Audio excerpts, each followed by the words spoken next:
दो बैलों की कथा नामक पाठ का जो क्षितिज भाग 1 से लिखी है, जो कक्षा 9वीं से है, उसका सबसे पहले हम अपनी कॉपी में इस तरह से उसकी समरी कह लो, जिसको पाठ का सार कह लो, वो बनाएंगे। और उसके बाद इस तरह से हम फोटो चित्र बनाएंगे, जैसा कि ये बच्ची रोटी दे रही है और दो बैल खड़े, इस तरह से हम अपनी कॉपी बनाएंगे। इसके बाद हम इसके लघु उत्तरात्मक प्रश्न देख लेते हैं। लघु उत्तरात्मक प्रश्नों की कड़ी में पहला ही प्रश्न देखिएगा। पहली बार गया के घर से भागकर दोनों बैल कहाँ गए? पहली बार गया के घर से भागकर दोनों बैल कहाँ गए? झूरी के घर। दूसरा प्रश्न है, झूरी के साले का क्या नाम था? झूरी के साले का क्या नाम था? झूरी के साले का नाम था गया। झूरी की बैलों का क्या नाम था? हीरा और मोती। प्रेमचंद का जन्म कब हुआ और कहाँ हुआ? प्रेमचंद का जन्म वाराणसी के पास लम्ही गांव में हुआ।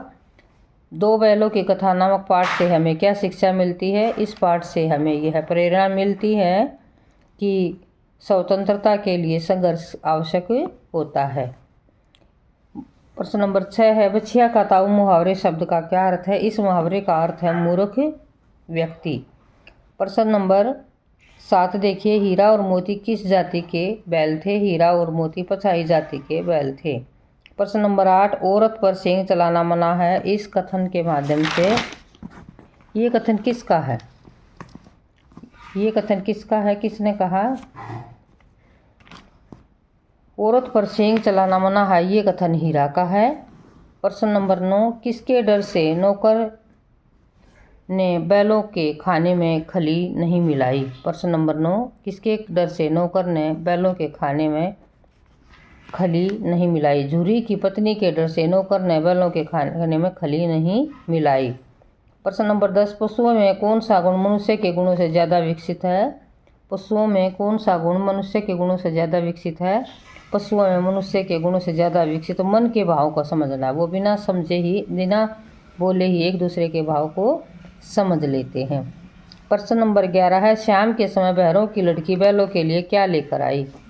शाम के समय भैरों की लड़की बैलों के लिए 2 रोटियां लेकर आई। लड़की को बड़ी की मात्रा आएगी भाई।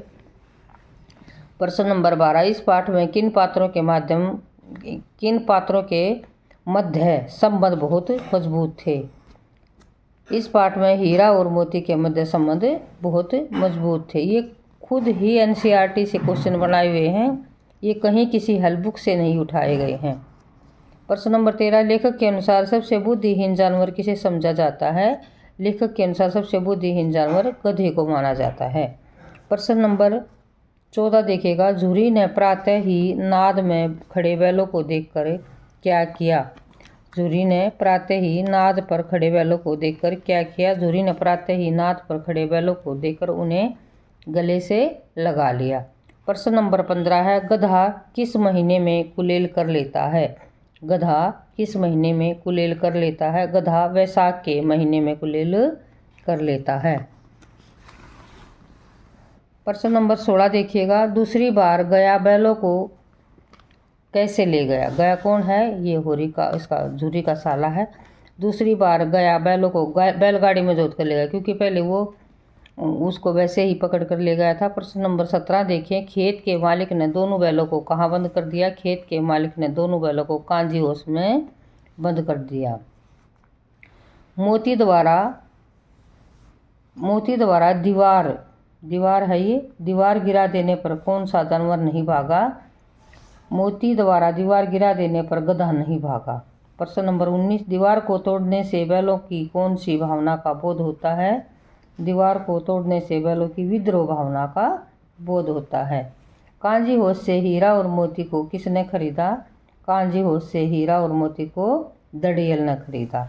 दो बैलों की कथा पाठ में हिंदी साहित्य की किस विधा के अंतर्गत आता है? दो बैलों की कथा पाठ कहानी विधा के अंतर्गत आता है।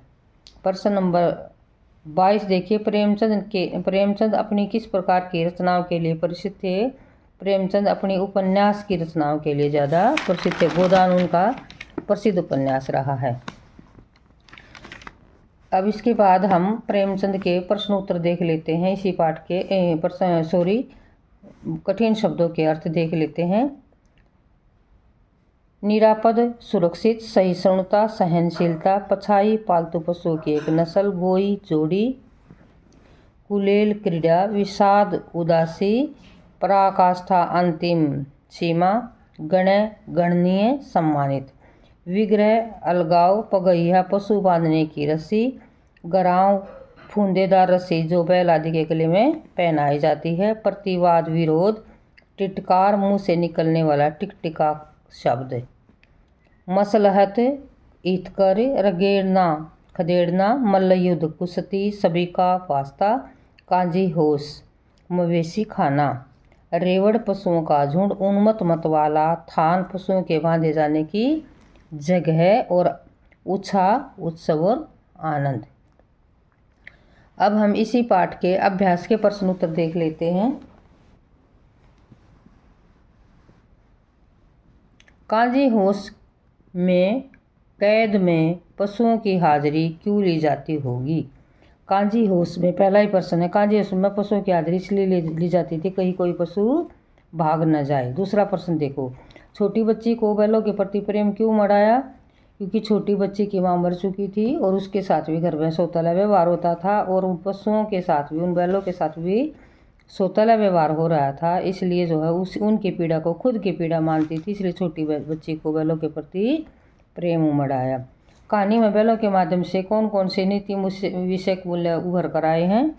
कि विपत्ति के समय मित्रों की सहायता करनी चाहिए, सच्चा मित्र होता है जो दुख सुख में काम आए, और आज़ादी के लिए बार बार हमें कोशिश करनी पड़ती है, और एकता में ही बल होता है, और किसी के ऊपर हाथ नहीं उठाना चाहिए।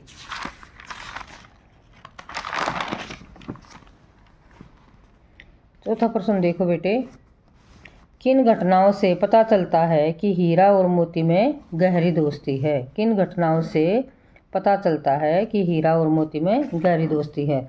दोनों एक दूसरे को चाट कर सूंघ कर अपना प्रेम प्रकट करते हैं, कभी कभी दोनों सींग भी मिलाया करते हैं। ये दोनों बैल हलगाड़ी में जोत दिए जाते तो गर्दन को हिलाकर चलते हैं। दोनों उस वक्त एक ही चेष्टा रहती कि ज़्यादा से ज़्यादा बोझ मेरी गर्दन पर पड़े। दिन भर दोपहर या संध्या को दोनों खुलते हैं तो एक दूसरे को चाट कर अपनी थकान मिटाते हैं। नाद में खली भूसा पड़ जाने के बाद दोनों साथ उठते हैं, नाद में साथ खाना खाते हैं, नाद में मुंह डालते हैं, और बैठते हैं तो मुंह हटा लेते हैं। एक मुंह हटा लेता तो दूसरा भी हटा लेता। दोनों बहुत ही अच्छे मित्र हैं।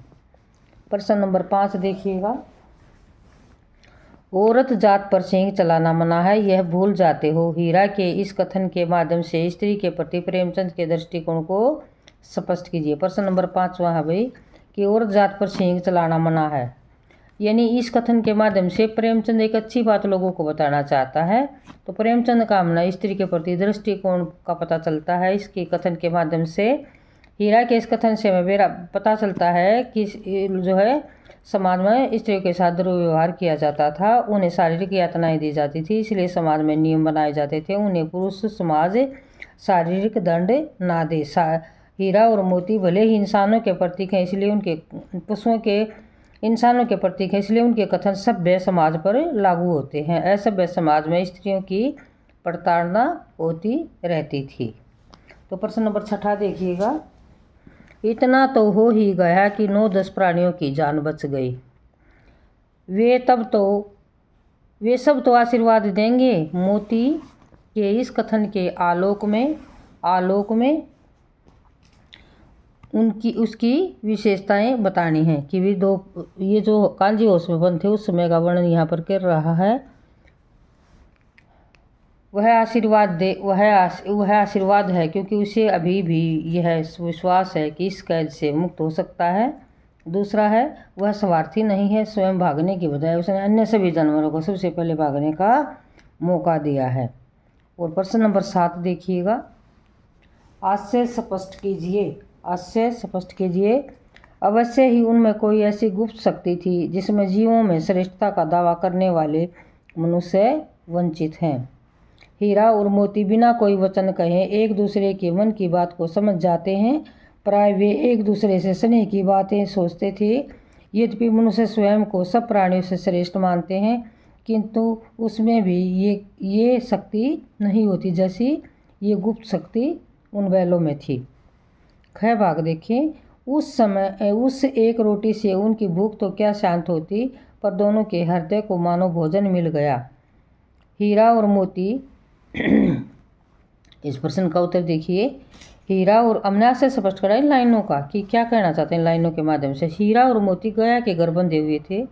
गया ने उनके साथ अपमानपूर्ण व्यवहार किया, इसलिए वे क्षुब्ध थे, बेचैन थे। परंतु तभी एक नन्ही सी लड़की ने आकर उन्हें एक रोटी ला दी और उस रोटी से उनका पेट तो नहीं भरा था, परंतु उसे खाकर उनका हृदय तृप्त हो गया। उन्होंने बालिका के प्रेम का अनुभव कर लिया और प्रसन्न हो गए। प्रश्न नंबर 8 देखिएगा। गया ने हीरा और मोती को दोनों बार सूखा भूसा खाने के लिए दिया। क्यों दिया भाई हीरा और मोती दोनों बार? क्योंकि वह हीरा और मोती के व्यवहार से दुखी था, उनके व्यवहार से खुश नहीं था, और हीरा और मोती भी वहाँ रहकर खुश नहीं थे। इसी के साथ चैप्टर हो गया है कंप्लीट। आपने कॉपी को कंप्लीट भी ऐसे करना है। देखो कितने सुंदर तरीके से बच्चे ने कॉपी को कंप्लीट किया है। इसी के साथ धन्यवाद।